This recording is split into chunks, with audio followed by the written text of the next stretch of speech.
हाय दोस्तों, आपका स्वागत है आपके अपने यूट्यूब चैनल महामाया सिलेक्शन में। तो फ्रेंड्स, आज हम लोग डिस्कस करने वाले हैं आरबीआई सिक्योरिटी गार्ड जो एग्ज़ाम होने वाले हैं, जिसके फॉर्म अभी भरा रहे हैं, फिलअप हो रहे हैं, उसके इंग्लिश के सेट 3 के बारे में हम लोग डिस्कस करेंगे। इसके पहले हमने 3 और सेट लाया है, उसे भी आप डिस्क्रिप्शन में जाके देख सकते हैं। और प्लेलिस्ट भी है आपके महामाया सिलेक्शन में, उसमें भी जाके देख सकते हैं। मैथ्स के, रीजनिंग के और इंग्लिश के कंटिन्यू सेट, आपके 3 सेट डेली बेसिस पे आ रहे हैं। आप उन तीनों वीडियो को डेली देखिए, 2 मंथ देखिएगा ना फ्रेंड्स, मैं आपको गारंटी दे रहा हूँ 2 मंथ देखिएगा तो आपका एग्जाम में 80 से 90% क्वेश्चंस कहीं नहीं गया है। और जहां आपका 70 प्लस नंबर आ गया तो आपके सिलेक्शन में कोई नहीं रोक सकता है। ठीक है, तो हमारे डेली के वीडियोस को आप जरूर देखिए। तो चलिए फ्रेंड्स, चलते हैं इंग्लिश के क्वेश्चंस पे। बहुत सारे बच्चे कह रहे हैं कि हिंदी में पढ़ाइए फ्रेंड्स, तो देखिए फ्रेंड्स, एक सेक्शन इसमें इंग्लिश का भी है। अगर आप इंग्लिश में पढ़िएगा तो आपको भी बेनिफिट्स होगा। मैं कोशिश करूंगा हिंदी में भी समझाऊं, लेकिन इंग्लिश में अगर पढ़िएगा ना तो आपका जो इंग्लिश का सेक्शन है जिसमें आपके क्वेश्चन पूछे आ रहे हैं, 30 क्वेश्चन जिसमें पूछे आ रहे हैं, उसमें भी आपको बेनिफिट्स मिलेगा, बहुत कुछ सीखने के लिए मिलेगा। तो इस तरीके से आपको पढ़ना है। चलिए फ्रेंड्स, चलते हैं आप क्वेश्चन की तरफ, सेट की तरफ। सेट 3 है, प्रीवियस ईयर क्वेश्चन है आपका सिक्योरिटी गार्ड के एग्जाम का। ठीक है, तो चलिए फ्रेंड्स, सबसे पहला क्वेश्चन है आपका करेक्ट स्पेलिंग आपको फाइंड आउट करना है। 4 ऑप्शंस दिया हुआ है, ये क्वेश्चन नंबर 1 है। स्पेलिंग आपको फाइंड आउट करना है, कौन सा स्पेलिंग सही है। एम्बैरेसमेंट कह रहा है। एम्बैरेसमेंट मींस क्या होता है? शर्मिंदगी होता है। क्या होता है? शर्मिंदगी। ठीक है, गिल्टी फील करना, शर्मिंदा होना। ठीक है, ये होता है एम्बैरेसमेंट का। अगर स्पेलिंग का बात करें ना तो क्या होगा एम्बैरेसमेंट का स्पेलिंग? EMBARRASSMENT। क्या होगा? EMBARRASSMENT। देखिए गलती क्या करते हैं ना लोग, यहां देखिए डबल एम नहीं दिया हुआ है, लेकिन ठीक है, डबल बी और डबल एम में कंफ्यूज होते हैं, तो वो नहीं करना, RRSS होता है। ठीक है, तो ऑप्शन नंबर डी हो जाएगा इसका आंसर, दैट इज शर्मिंदगी।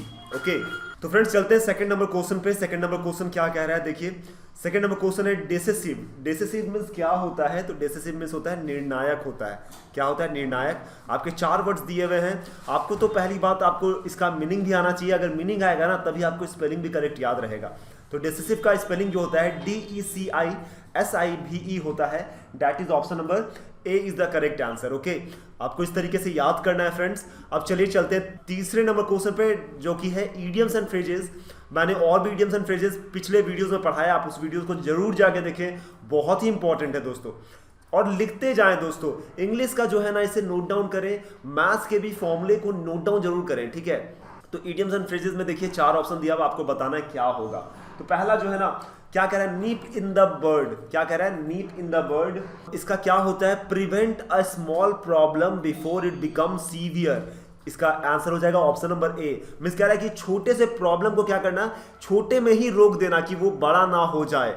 निप इन द बर्ड, इसी का क्या होता है? मीनिंग होता है, इडियम्स होता है। याद रखिए फ्रेंड्स, लिख सकते हैं अगर तो लिख लीजिए। अब क्या है? A pearl of wisdom. Question number क्या है? ये 4th है। A pearl of wisdom. Pearl means तो ऐसे मोती होता है, और विजडम मींस क्या होता है? आकांक्षाएं होती है। ठीक है, तो इसका क्या हो जाएगा? An important piece of news हो जाएगा, एन इंपॉर्टेंट पर्सन हो जाएगा, या an important thing for life हो जाएगा, या an important piece of advice हो जाएगा। तो क्या हो जाएगा फ्रेंड्स? तो an important piece of news क्या होता है? मतलब इंपॉर्टेंट कोई न्यूज आपको मिला, समाचार मिला, उसको कहते हैं क्या? Perl of wisdom. या किसी इंपॉर्टेंट आदमी को कहते हैं, मनुष्य को कहते हैं, या an important thing for life, कोई इंपॉर्टेंट थिंग, कोई वस्तु हो जीवन का, उसे कहते हैं, या an important piece of advice, कोई इंपॉर्टेंट एडवाइस हो, जानकारी हो। तो इसका हो जाएगा फ्रेंड्स ऑप्शन नंबर डी हो जाएगा, that is an important piece of advice. Okay, चलिए नेक्स्ट क्वेश्चन पे चलते हैं, दैट इज 5वां नंबर क्वेश्चन। तो देखिए क्या कह रहा है, ये सिनोनिम है। सिनोनिम मैंने बताया था, नियरेस्ट इन मीनिंग कहते हैं इसे, या कहें सेम इन मीनिंग। अगर हिंदी में बात करें ना, इसे कहते हैं पर्यायवाची शब्द कहते हैं। सेम इन मीनिंग हो गया। ओके, चलिए अब बात करें the manner in which this exercise has been undertaken leaves must to be desired. Desired means क्या होता है? डिजायर्ड मींस होता है इच्छा। क्या होता है? इच्छा होता है। ओके, तो क्या कह रहा है? जिस मैनर में आप एक्सरसाइज करते हैं, चलिए हिंदी समझाने की जरूरत नहीं है आपको, मैं डायरेक्टली ये समझाता हूं कि इसका मतलब क्या होता है और इसमें क्या आएगा वर्ड। ठीक है, तो क्या कह रहा है? डिजायर्ड मींस होता है इच्छा होता है। इच्छा का अगर अपोजिट कहेंगे तो क्या होगा? मुझे इच्छा नहीं है। अगर हिंदी में अगर सिंपल लैंग्वेज में कहा जाए ना तो अनिच्छा कह सकते हैं, आई एम नॉट डिजायर्ड भी कह सकते हैं। ठीक है, तो इसका क्या हो जाएगा?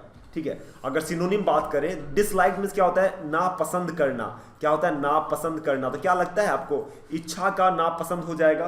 तो चलिए इसको रखते हैं, अभी काटते नहीं है, ठीक है। नापसंद मीन्स इसका अपोजिट हो गया, आपको क्या रखना है, आपको सिनोनिम खोजना है ना, तो इच्छा ही से रिलेटेड होना चाहिए। डिसलाइक्ड अगर एंटोनिम पूछता ना तो आप डिसलाइक मार सकते थे, ठीक है, लेकिन आपसे सिनोनिम पूछा है। अगला क्या है, अनलाइकली। अनलाइकली हो जाएगा कि ये भी एक तरह से हो गया कि जो नापसंद हो, ये भी नापसंद ही हो गया।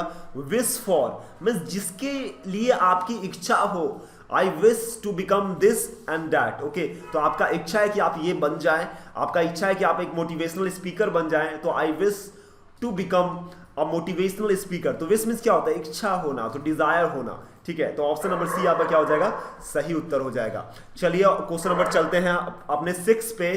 क्वेश्चन नंबर 6 क्या कह रहा है, this is akin to a contractual relationship that places obligations on the entities interested with data. अब अकीन का सिनोनिम क्या होगा, यही पूछ रहा है आपसे। अकीन, अकीन मीन्स क्या होता है फ्रेंड्स, आपको जाना है। अकीन मीन्स होता है समान।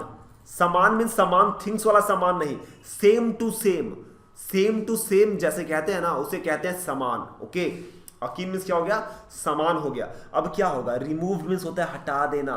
क्या आपको लगता है हटा देना और समान सेम चीज है, नहीं है तो इसको काट दीजिए, ये नहीं होगा आंसर। नैरो मीन्स क्या होता है, नैरो माइंडेड है, यू आर नैरो माइंडेड, तुम्हारा जो दिमाग है ना संकुचित है, छोटा सोच है, छोटा दिमाग है, तो ये भी नहीं होगा। समान होना चाहिए, तो ये भी आपका ऑप्शन गलत है।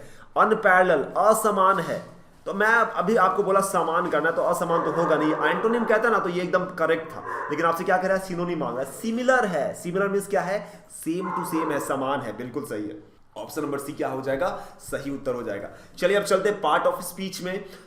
पार्ट ऑफ स्पीच का अगर बात करें ना, तो यहाँ पे आपके पार्ट ऑफ स्पीच का अगर बात करें फ्रेंड, तो आपको एक सेंटेंस दिया हुआ है, उसमें आपको बताना है कि जो अंडरलाइन वर्ड्स है वो क्या है, whether it is preposition, whether it is verb, conjunction और इंटरजेक्शन, ओके। तो फ्रेंड्स जो इंग्लिश की वीडियो रहेंगे, I will try my best to speak in English, okay. मैं कोशिश करूंगा कि टोटल चीजों को इंग्लिश में बताऊं, जिससे आपका इंग्लिश भी आपका क्या हो जाए ना, सही हो जाए। ये क्या है, क्वेश्चन नंबर कितना है, तो ये क्वेश्चन नंबर 7 है, ओके। अब क्या कह रहा है, देखिए क्वेश्चन आया हुआ है, jasmines and roses are my favourite flowers. Jasmines है और जो गुलाब है ये मेरे पसंदीदा क्या है, फूल है, फ्लावर्स है, ठीक है। तो एंड जो है ना, ये वर्ड जो एंड है, एंड क्या है, यहाँ पे क्या चीज का इस्तेमाल हो रहा है, क्या वर्ब के लिए इस्तेमाल हो रहा है, क्रिया के लिए, प्रीपोजिशन के लिए हो रहा है, कंजंक्शन के लिए हो रहा है, या आपका इंटरजेक्शन के लिए हो रहा है। तो इसका आंसर क्या हो जाएगा, एंड यहाँ इस्तेमाल हो रहा है कंजंक्शन के लिए। किसके लिए, कंजंक्शन के लिए, आपको याद रखना है। चलिए अगले क्वेश्चन पे चलते हैं। अगला क्वेश्चन है, the children were walking through the forest. तो बच्चे जो है ना जंगलों की तरफ क्या चल रहे हैं, वॉक कर रहे हैं, टहल रहे हैं, ठीक है। तो बच्चे क्या कर रहे हैं, जंगल में टहल रहे हैं, फॉरेस्ट में टहल रहे हैं, ठीक है। तो थ्रू क्या होगा, क्या वर्ब होगा, एडवर्ब होगा, एडजेक्टिव होगा, प्रीपोजिशन होगा, क्या होगा। तो यहां जो थ्रू का इस्तेमाल हो रहा है फ्रेंड्स, ये प्रीपोजिशन है। क्या है, option number D, that is preposition. अगर आपको पार्ट्स ऑफ स्पीच पढ़ना है तो मैं स्पेशल पार्ट्स ऑफ स्पीच के वीडियो बना दूंगा, लेकिन आपको कमेंट बॉक्स में कमेंट करके लिखना होगा, yes sir I want to study parts of speech, तो अगले दिन आपको वीडियो मिल जाएगा, ठीक है। चलिए नेक्स्ट चलते हैं, एंटोनिम पे बात करते हैं। तो एंटोनिम का भी हम लोग सिनोनिम पढ़े थे। एंटोनिम क्या होता है फ्रेंड्स, एंटोनिम होता है अपोजिट इन मीनिंग होता है, सिनोनिम होता है सेम इन मीनिंग, ठीक है। जिसे हम लोग हिंदी में अगर कहना चाहें ना तो विपरीतार्थक शब्द कह सकते हैं, विपरीतार्थक शब्द, ठीक है ना। बचपन में आपने पढ़ा होगा अपोजिट, जैसे सुबह का दिन का रात होता है उसी प्रकार, लेकिन खाली इसमें वर्ड्स जो होता है ना, लेवल जो आपका अप लेवल रहता है। अब देखिए क्या कह रहा है, reading details about suicide cases can push vulnerable people taking the extreme step, ठीक है। वल्नरेबल मींस क्या होता है, तो आलोचनीय, कमजोर, यहां पे कमजोर होगा, ठीक है, कमजोर। अब क्या कह रहा है, reading details about suicide cases can push.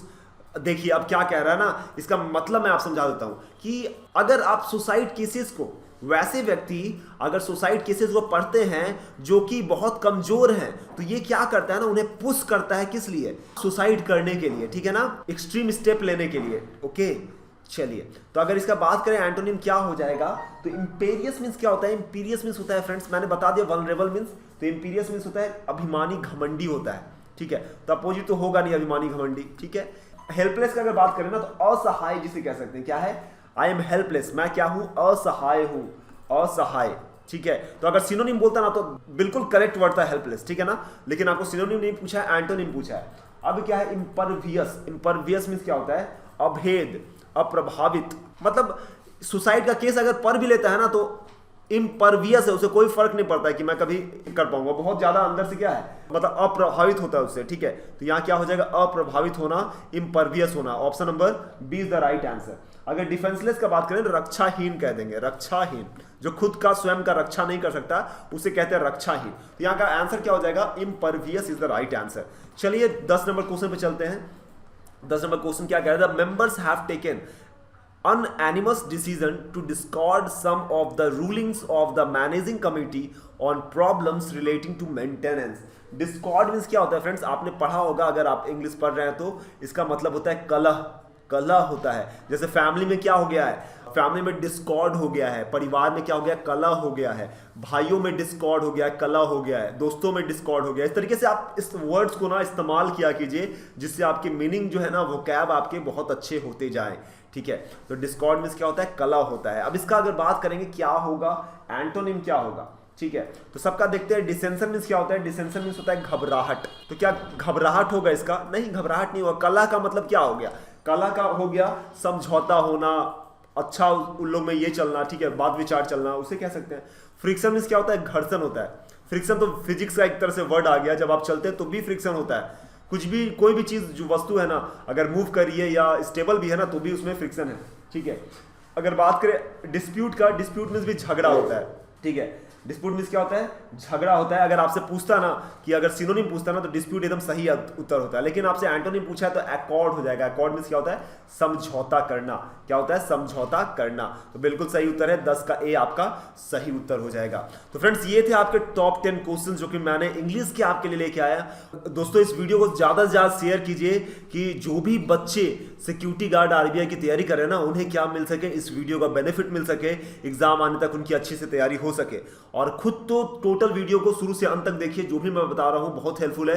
कोई भी वर्ड आ जाएगा तो बाद में अफसोस रह जाएगा, काश मैं ये वीडियो को देख लेता तो मेरा क्वेश्चन लड़ जाता है, ठीक है। तो हर एक वीडियो को आप पूरे वीडियोस को देखिए, शुरू से लेके अंत तक देखिए, कॉपी पेन लेके बैठिए, पूरे वीडियोस में जो भी पढ़ाता हूं उसे लिखिए, नोट डाउन कीजिए और सुबह में उठ के सबसे पहले रिवाइज कीजिए, ठीक है। तो चलिए आज के लिए बस इतना ही, धन्यवाद।